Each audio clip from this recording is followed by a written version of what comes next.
Damos gracias al Señor por esta bendición, hermanos. Estamos aquí de vuelta para seguir estudiando la palabra del Señor, como lo habíamos ya anticipado, después de unas semanas de no regresar al libro de Apocalipsis. Una vez más estamos aquí para continuar con el estudio de este precioso libro. Yo lo he visto de esa manera, es un hermoso libro y gracias a Dios por su palabra, porque Él siempre nos está hablando, siempre está hablando a nuestro corazón con su palabra. Vamos a pedir que el Señor nos ayude, que su Espíritu Santo nos dé entendimiento para recibir la palabra en esta hora. Oremos, hermanos. Gracias te damos, Señor, por esta bendición. Disponemos nuestro corazón en este momento para recibir, para escuchar tu palabra, por lo cual pedimos y suplicamos que tu Espíritu Santo nos ayude a entender, comprender lo que el día de hoy, Señor, tú has preparado. Gracias te damos, Señor, en esta hora, en el nombre de Cristo Jesús, oramos. Amén. Hermanos, cuando nosotros vemos todo lo que está ocurriendo a nuestro alrededor, observamos violencia, muerte, observamos crisis económica, hemos escuchado pestes, pandemia, todo lo que hemos estado últimamente, hermanos, viendo en la noticia. Vemos que el futuro no es prometedor, ¿sí? Pareciera que este futuro no es prometedor y que este mundo es un caos. Sin embargo, amados hermanos, desde la perspectiva bíblica, todo se está cumpliendo tal como se escribió. Y estamos seguros y estamos convencidos, amados hermanos, que Dios aún está en control de todas las cosas. Y estoy seguro de ello. ¿Y saben cuál es lo maravilloso, hermanos? ¿Cuál es lo hermoso de todo esto? Que estamos en las manos de nuestro Señor Jesucristo. Esto es lo hermoso, hermanos, y es lo maravilloso. Y obviamente no solamente estamos en las manos del Señor, no solamente nuestra vida está en las manos del Señor, sino que el Señor mismo está guiando el curso de la historia, ¿sí? Entonces, amados hermanos, esto es alentador. Por eso el día de hoy hemos titulado el mensaje En las manos de Cristo, ¿sí? En las manos de Cristo. Ahora, ¿por qué es importante afirmar esta verdad, amados hermanos? ¿Por qué es importante afirmar esto? Que estamos en las manos del Señor. Primero porque el texto que hemos leído, versículos 1 al 8, nos presentan realidades duras y crudas, hermanos, ¿sí? Por lo cual nuestra fe debe estar fortalecida, ¿sí?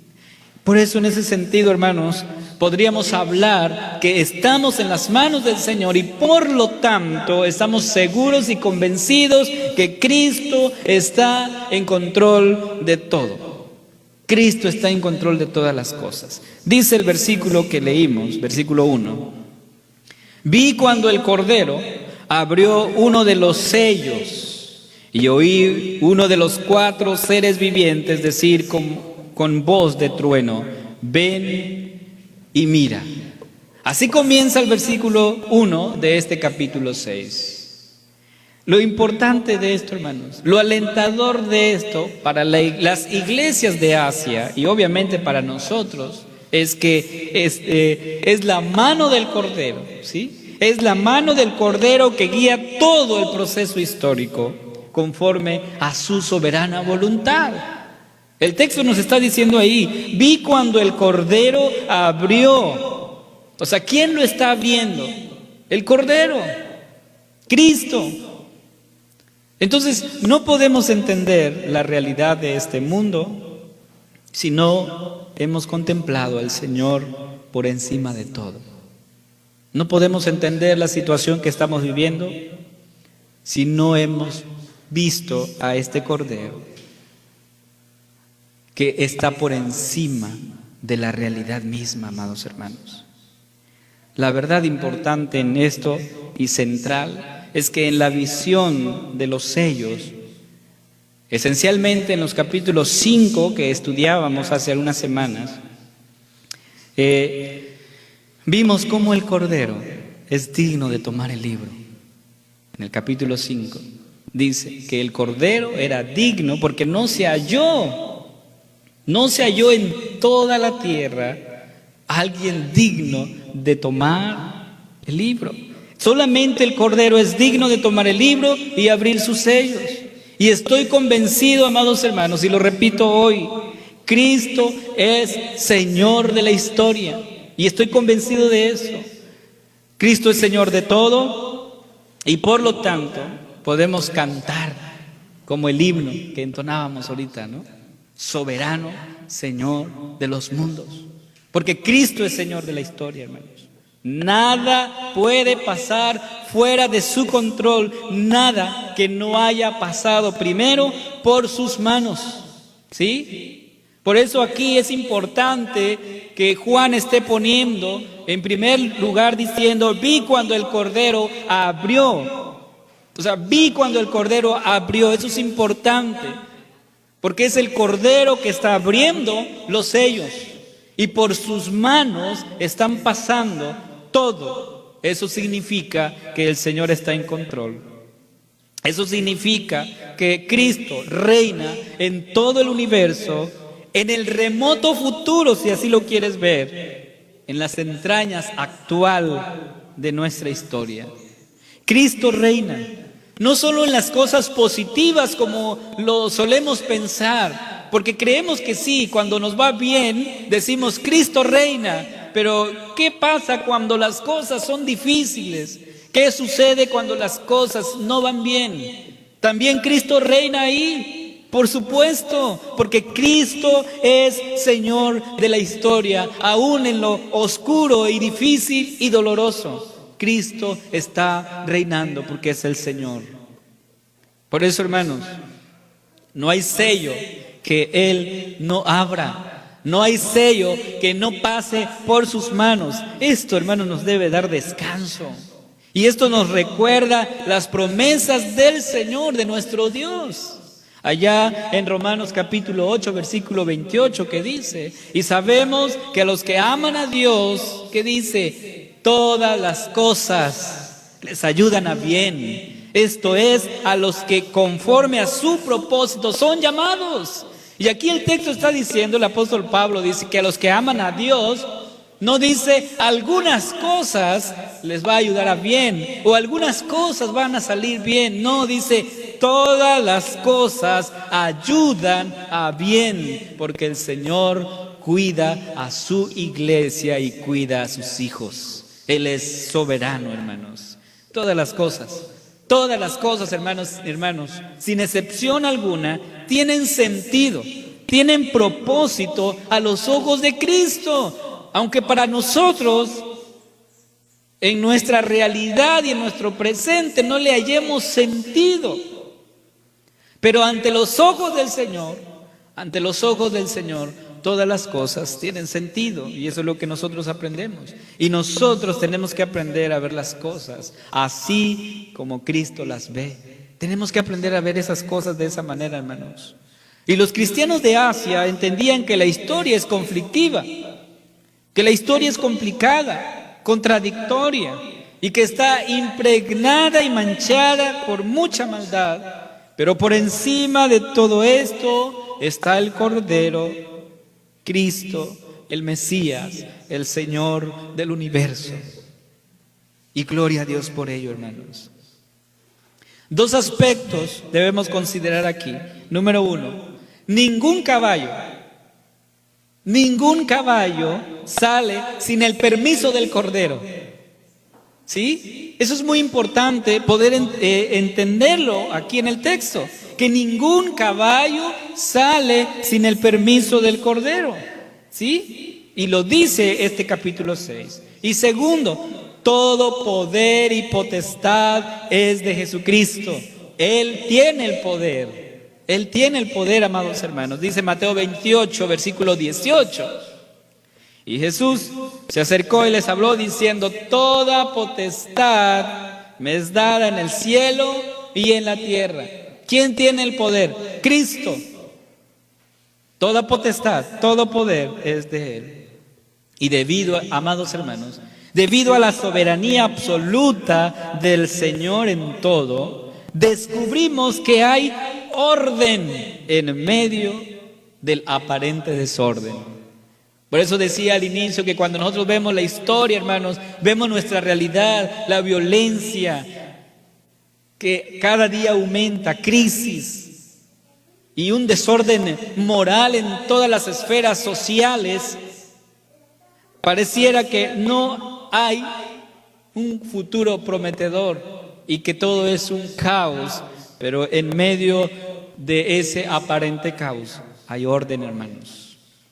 Es decir, sin la presencia del Cordero, la historia no tendría sentido y obviamente nosotros no tendríamos consolación alguna si el Cordero no hubiese abierto esos sellos. Sin Cristo la historia sería un caos, hermanos, y la vida un sinsentido, sin Cristo. Pero la noticia es que no es así, hermanos. Como cristianos debemos saber claramente que detrás del confuso y contradictorio proceso histórico, el Cordero tiene la historia en esas mismas manos que fueron traspasados por los clavos. Esas manos que fueron traspasados por esos clavos porque Él dio su vida por nosotros, por esas mismas manos pasaron los sellos. Esas mismas manos abrieron esos sellos. Y eso es lo que el apóstol Juan nos dice, hermanos. Entonces, este mensaje profético trajo sin duda fortaleza, aliento a los fieles de las iglesias en Asia. Y en medio de los temores y en medio de esas amenazas que se estaban vislumbrando, podemos notar que la iglesia está fortalecida. Y en esta visión, hermanos, Juan, diríamos que Juan nos lleva al hipódromo, ¿sí? Para ver, presenciar una carrera de caballos, ¿sí? Y no es una carrera normal que digamos, porque Juan prácticamente es llamado a ver a los caballos que salen con sus respectivos jinetes, donde cada jinete tiene una misión, ¿sí? Primero sale a la carrera el caballo blanco. Dice ahí, versículo 2, y miré y aquí un caballo blanco, y el que lo montaba tenía un arco y le fue dada una corona. Y me llama la atención y enfatizo lo que dice Juan. Dice, y salió venciendo y para vencer. Es lo que dice el texto. Al respecto, hermanos, se ha dado muchos significados sobre lo que simboliza el caballo blanco. Por mi parte, me inclino a que este caballo representa el Evangelio mismo, ¿sí? El Evangelio mismo, la predicación del Evangelio. Y que los otros 3 caballos son fuerzas aliadas, fuerzas de muerte, en competencia con el caballo blanco de la vida y de la salvación.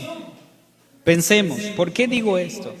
Porque el texto dice, miré y he aquí un caballo blanco, y el que lo montaba tenía un arco y le fue dada una corona, y salió venciendo y para vencer. Otra versión del mismo versículo dice, y su jinete llevaba un arco y se le colocó una corona sobre la cabeza, salió cabalgando para ganar muchas batallas y obtener la victoria. ¿Qué significa eso, hermanos? Cuando nosotros analizamos el texto, ¿cuál es lo correcto? Lo correcto es que se corone a quien ha finalizado la carrera, ¿no es así? Pero aquí dice Juan que a este jinete del caballo blanco se le pone la corona. Es decir, es vencedor ya. ¿Qué significa esto? Si lo vemos de esta perspectiva, realmente Cristo ya ha vencido, ¿sí? Cristo ha vencido y Juan lo ve de esa manera. Por eso Apocalipsis 3:21 dice: al que venciere le daré que se siente conmigo en mi trono, así como yo he vencido y me he sentado con mi Padre en su trono. Por eso es justo que lleve la corona de un vencedor, de alguien que ha ganado. Y dice ahí, capítulo 5, versículo 5 de Apocalipsis: y uno de los ancianos me dijo: no llores, he aquí que el león de la tribu de Judá, la raíz de David, ha vencido para abrir el libro y desatar sus 7 sellos. Cristo es el vencedor.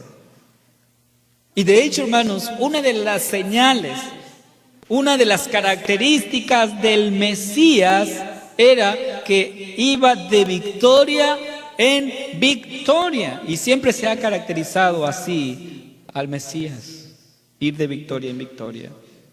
Entonces es posible que Juan esté haciendo aquí además una referencia indiscutible al Salmos 45, que dice así, 4 y 6: cabalga con majestad hacia la victoria y defiende la verdad, la humildad y la justicia. Avanza para realizar obras imponentes. Tus flechas son afiladas. Recuerden que al jinete del caballo blanco se le dio un arco. Dice: traspasan el corazón de tus enemigos y las naciones caen a tus pies. Tu trono, oh Dios, permanece para siempre y tú gobiernas con un cetro de justicia. Por eso, hermanos, podemos nosotros decir, como Juan dice en los primeros capítulos de Apocalipsis: Cristo es el alfa y omega. Cristo es el vencedor, hermanos. Y como cristianos, oiga bien, como cristianos vivimos desde la victoria que Cristo ya ganó. ¿Sí? Vivimos por la victoria de Cristo. El Cordero ha vencido y nosotros debemos vivir sobre la base de su victoria, porque Cristo es vencedor. Ahora, número 2, hemos dicho que estamos en las manos de Cristo y Cristo nos ayuda en nuestra debilidad. Cuando nosotros decimos que estamos en las manos de Cristo, estamos diciendo que Cristo está en control de todas las cosas. Pero no solamente eso, estamos afirmando que Cristo nos ayuda en nuestra debilidad. Nosotros somos débiles, hermanos, débiles, y Cristo nos está ayudando. Juan ve una realidad en esta visión, hermanos, y es prácticamente la calamidad que traerán los 3 jinetes que van a salir. Hay calamidad, y con esto, hermanos, la Escritura nos recuerda que no estaremos solos, ¿sí? Que no estamos solos cuando nos toque pasar por ese valle de sombra y de muerte, porque el Señor está aquí, el Señor sigue guiando a su pueblo. Y eso es lo hermoso, hermanos. A pesar de que sí, son 3 jinetes que traen calamidad, pero lo hermoso aquí es que Juan en primer lugar dice: ¿quién abre los sellos? Es Cristo. ¿Quién es el jinete del caballo blanco? Es el evangelio mismo que es predicado constantemente. Y al final de los tiempos, hermanos, sabemos que Cristo es vencedor, porque Él ha vencido la muerte. Entonces pasemos a considerar el caballo rojo o bermejo, como se le llama, así como se ha traducido en la Reina Valera, ¿no? Caballo bermejo. La función que se le da es obviamente quitar de la tierra la paz, así dice. Cuando abrió el segundo sello, oí al segundo ser viviente que decía: ven y mira. Y salió un caballo bermejo, y al que lo montaba le fue dado, dice, oiga bien, le fue dado, es decir, él no tenía, pero le fue dado el poder, ¿para qué? Para quitar de la tierra la paz y que se matasen unos a otros, y se le dio una gran espada. Es decir, este jinete no puede hacer nada si no se le permite. Eso es lo extraordinario de esto, hermanos. Por lo tanto, si Cristo permite algo, no dude prácticamente por ni un segundo que Él le ayudará a salir y que saldremos adelante. Pero la función de este caballo rojo es quitar de la tierra la paz. Este jinete no ama la paz. Prácticamente. Este espíritu satánico y diabólico se ha manifestado a través de los siglos, ¿sí? Aunque prácticamente no se conocen los métodos que usa, como aquí no lo dice, sin embargo, parece tener ecos de la política romana. ¿Cuál era la filosofía romana para las guerras, lo que ellos hacían? Prácticamente era esto, estaba como en un lema, ¿no? Decían, divide y domina, ¿no? Y nosotros hemos acuñado esa frase como, o lo conocemos más como divide y vencerás. Pero eso es una filosofía romana en esos tiempos. Y el caballo rojo siembra discordias y odio entre las personas. Esa es su misión, crear problemas, dividir. Amados hermanos, estas señales ya se mencionaban en el Antiguo Testamento como una señal de la venida de Cristo, del Mesías, por segunda vez. Y dice Isaías 19:2, levantaré egipcios contra egipcios, y cada uno peleará contra su hermano, cada uno contra su prójimo, ciudad contra ciudad y reino contra reino. Es lo que dice la Escritura, hermanos. O sea, es decir, no hay algo que se pueda inventar. Prácticamente todo lo que sucede tiene un propósito porque ya ha sido escrito. Y nosotros como cristianos, hermanos, predicamos el evangelio del reino, el evangelio de la paz, porque así lo anunciamos. Sin embargo, este evangelio de la paz y este reino de la paz, sabemos que será completado al fin, porque la victoria definitiva ya se ha realizado. Es decir, en la cruz el Cordero venció al caballo rojo. De eso estoy seguro. Sin embargo, el caballo rojo sigue haciendo de las suyas hasta el día de hoy. Prácticamente a inicio del siglo XX prevalecía una confianza muy optimista en el progreso humano. De hecho, el presidente Wilson de los Estados Unidos declaró que la Primera Guerra Mundial era la guerra para terminar todas las guerras, ¿sí? Que por eso se había hecho. Sin embargo, resultó todo lo contrario, porque después de la Primera Guerra viene una guerra civil en Rusia, en España, guerras en Corea y Vietnam, la bomba que cayó sobre Hiroshima y Nagasaki, y las guerras han continuado, hermanos.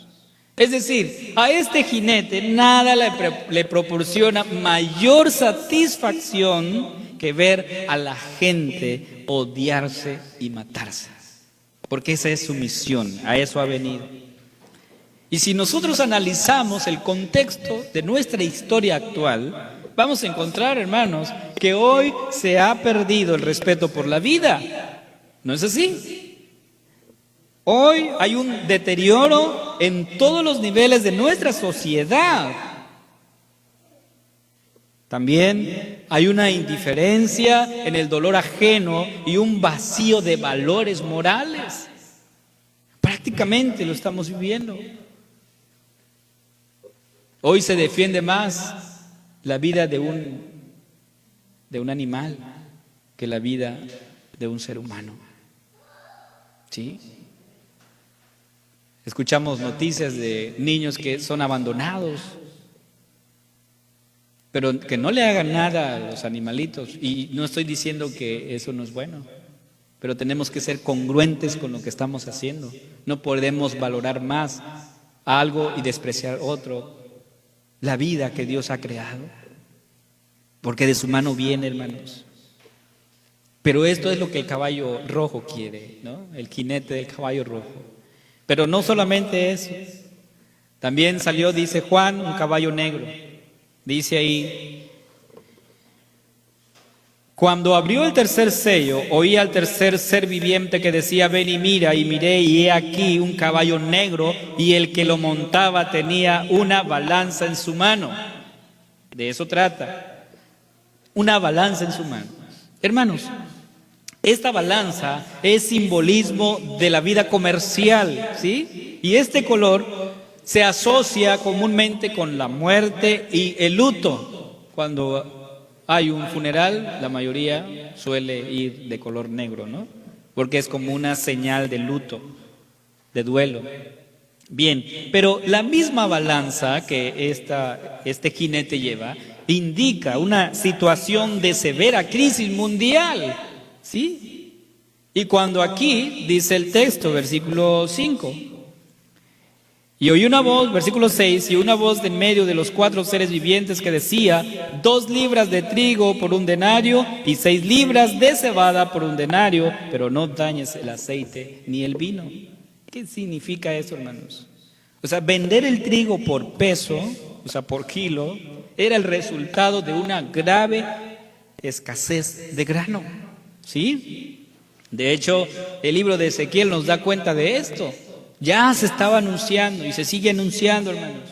Ezequiel 4:16 dice: por eso los padres comerán a los hijos en medio de ti, y los hijos comerán a sus padres, y haré en ti juicios, y esparciré a todos los vientos todo lo que quedare de ti. Hermanos, Juan conocía bien las injusticias económicas que imperaban en ese momento, tal como lo vemos hoy. Y hoy muchos analistas que están prácticamente enfocados a la cuestión económica no tienen un buen pronóstico económico. La mayoría está prácticamente enfocándose en que viene una grave crisis mundial a partir de esta pandemia que estamos viviendo. Y cuando hay una crisis, hermanos, económica, aumentan la violencia. Si ya de por sí estamos como estamos, aumentan los robos. Ahora yo pregunto, hermanos, a nosotros como iglesia, ¿estamos conscientes de que ya vamos pasando, vamos llegando a esto que el Apocalipsis nos está anunciando, hermanos? Una crisis económica, el cual Ezequiel dice que será tanta la crisis que los padres comerán a los hijos y que los hijos comerán a sus padres por el hambre. O sea, sí está complicado, ¿no? Y eso es lo que el caballo negro trae. Pero dice Juan, no solamente está el caballo negro, sino que viene y salió el caballo amarillo. ¿Sí? Sigue diciendo ahí versículo 7. Cuando abrió el cuarto sello, oí la voz del cuarto ser viviente que decía: ven y mira. Y miré y aquí un caballo amarillo, y el que lo montaba tenía por nombre Muerte. Y el Hades le seguía, y le fue dada potestad sobre la cuarta parte de la tierra para matar con espada, con hambre, con mortandad y con las fieras de la tierra. O sea, caballo amarillo, por si fuera poco, ¿no? En el lenguaje médico se describía el color amarillo como el color de alguien que estaba enfermo y que estaba a punto de morir, ¿sí? Al parecer, este jinete no trae nada, porque no se le da nada, ¿verdad? No trae nada. Pero basta ver a sus acompañantes, quienes son, dice, Muerte y Hades. Y no se trata, hermanos, de una muerte física aquí, ¿sí? Sino de todo un sistema contra la vida misma. Dice Hebreos 2:14, así que por cuanto los hijos participaron de carne y sangre, él también participó de lo mismo para destruir por medio de la muerte al que tenía el imperio de la muerte, esto es, al diablo. Es decir, hermanos, el jinete del caballo rojo mata con espada, el caballo negro con hambre y el amarillo con peste. Y todo esto operan bajo la autoridad de la muerte y del Hades. Así. Pero la buena noticia, hermanos, ¿cuál es la buena noticia? Hemos dicho, por eso comenzamos al inicio afirmando a Cristo como el Cordero de Dios. Y la buena noticia es que Jesucristo es el Alfa y es Omega, hermanos. ¿Qué significa esto? Que la muerte y el Hades no tienen mucho futuro. Eso es lo que significa. Dice Apocalipsis 20:14, y la muerte y el Hades fueron lanzados al lago de fuego. Esta es la muerte segunda. Al final serán destruidos, hermanos. Y gloria y honra al que ha vencido, Cristo nuestro Señor. Por eso, hermanos, para concluir, cuando nosotros vemos la realidad actual, cuando vemos que el futuro no es prometedor, de hecho, estas cosas y las que vendrán son profecías que tienen que cumplirse sí o sí. Ahora, la pregunta es, ¿qué se nos pide a nosotros, amados hermanos? ¿Qué se nos pide a cada uno de nosotros? ¿Qué nos dice el Señor? ¿Qué nos está demandando el Señor a su iglesia presente? ¿Qué se nos pide? Dos cosas. Primero, que seamos fieles. Seamos fieles. Eso es lo primero que el Señor nos dice. Iglesia, debemos permanecer fieles al Señor. Dice Apocalipsis 2:10, sé fiel hasta la muerte y yo te daré la corona de la vida. Es cierto. Estos jinetes traen calamidad y todo, lo que tú quieras ponerle. Pero Cristo es el Cordero que reina. Y entonces se nos es llamado a nosotros a ser fiel. Y segundo, hermanos, que miremos al Cordero, que miremos a Cristo, pues su mano está guiando nuestra historia, la historia de la iglesia, pues Él ha vencido y gloria a Cristo, porque Él es el gran vencedor. Por eso, hermanos, podemos decir, Cristo sigue guiando a su iglesia con su mano poderosa, así como cuando sacó a Israel de Egipto, sigue guiando a su iglesia el día de hoy. Por lo tanto, hermanos, no nos alarmemos, no nos asustemos, porque todo lo que estamos viendo al día de hoy son cosas que ya están escritas, pero a nosotros se nos pide a que seamos fieles al Señor hasta la muerte, y que cada vez que tengamos duda, miremos a Cristo, al Cordero de Dios que ha vencido y que su mano poderosa sigue guiando la historia de este mundo y tu misma historia. Tal vez de manera personal estemos pasando por un momento difícil en nuestra vida y que no alcanzamos a comprender el por qué estamos pasando por este valle. Pero yo te invito a que mires con los ojos de Cristo, porque Él siempre tiene un propósito para nuestras vidas. Así es que descansemos en el Señor, descansemos en su gracia, pues Él está en control de todas las cosas. Vamos a orar y pedir que el Señor confirme su palabra en nuestros corazones. Padre, te damos muchas gracias, Señor, porque en esta hora somos llamados a ser fiel, Señor, hasta la muerte. Hoy somos llamados también a mirarte a ti, el único que ha vencido, y que pongamos nuestros ojos en ti, Señor, el autor y consumador de nuestra fe. Permite que en este momento, permite que en este caminar podamos ver, Señor, solamente a ti, aquel Cordero que ha vencido, y que a nosotros, Señor, se nos es llamado a vivir bajo la victoria del Cordero. Gracias por tu palabra que nos invita a descansar en ti, a pesar de la dura realidad que hoy podamos enfrentar. Por encima de todo está Cristo, el Cordero de Dios. En el nombre de Jesús oramos. Amén. Amén.